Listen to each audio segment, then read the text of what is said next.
बतला दे सखी, बतला दे मुझे, बतला दे सखी, बतला दे मुझे। घनश्याम सुंदर गए कौन गली, घनश्याम सुंदर गए कौन गली। बतला दे सखी, बतला दे मुझे, बतला दे सखी, बतला दे मुझे।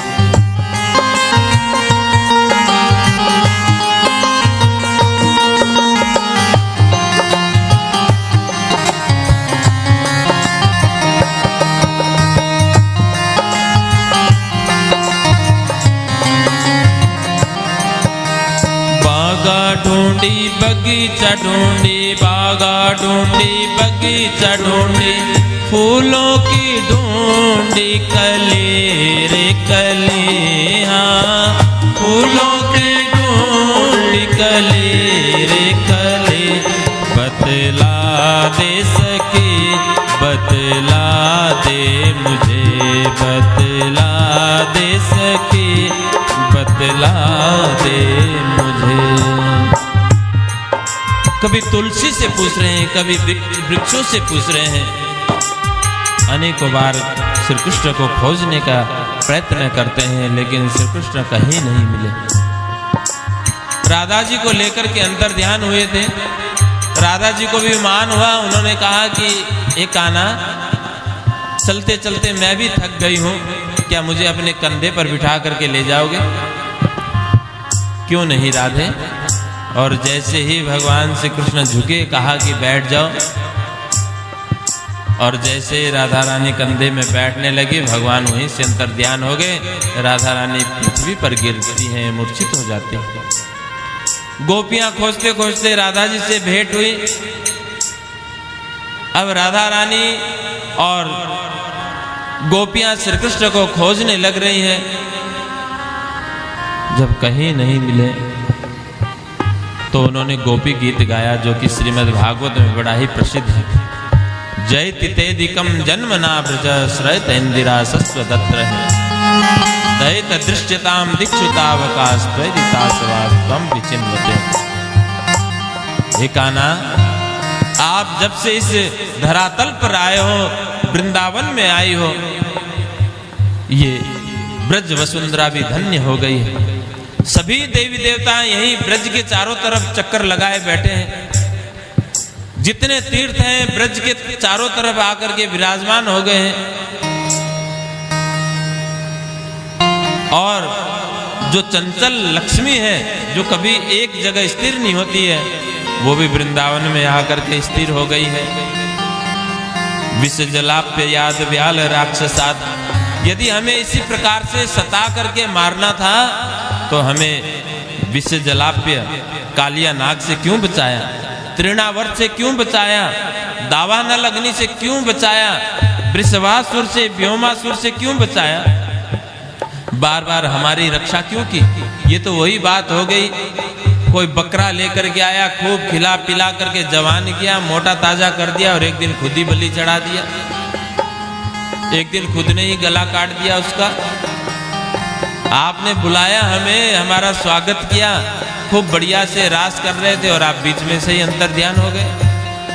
तो हे प्रभु, इसी प्रकार से सताना था तो हमें बचाया क्यों?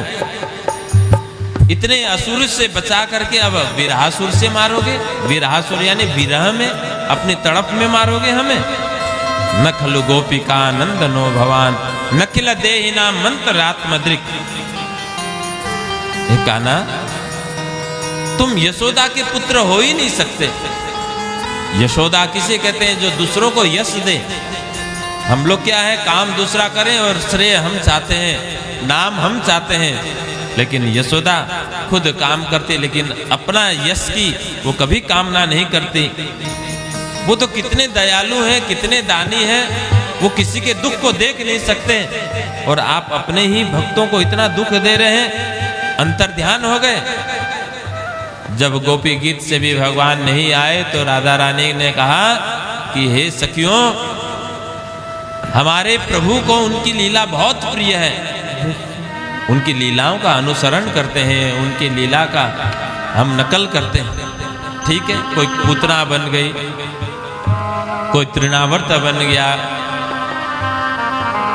राधा स्वयं श्री कृष्ण बन गए। तो भगवान की लीला करते करते ऐसे चुनरी को उड़ा रहे हैं, बोले आ जाओ सब ग्वाल वाल, देखो गोवर्धन पर्वत को उठा लिया, गोवर्धन पर्वत को धारण कर लिया है, सब गोवर्धन के नीचे आ जाओ। पूतना को मार के देखो, पूतना को मार दिया कन्हैया ने। इस प्रकार से अनंत भगवान श्री कृष्ण की लीला करने लगे, और लीला करने के बाद भी नहीं आए श्री कृष्ण।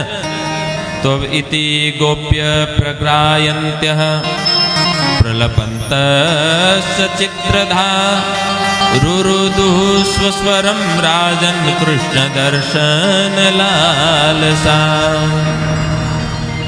अब सब गोपियां इकट्ठी होकर के एक स्वर में ही फुट फुट करके रोने लगी। हे बिहारी जी, हे श्री कृष्ण, अब आप ज्यादा हमसे छुपिए मत, अब तो प्रकट हो जाइए हमारे मध्य, क्योंकि यदि अब भी आप नहीं आएंगे तो हम अपना प्राणांत कर लेंगे, आत्महत्या कर लेंगे। क्योंकि अंते यामति सागति आपका ही बनाया हुआ नियम है। अंतिम में जिसकी जैसी कामना भाव होता है उसको अगले जन्म में यूं ही उसी की योनि मिलती है।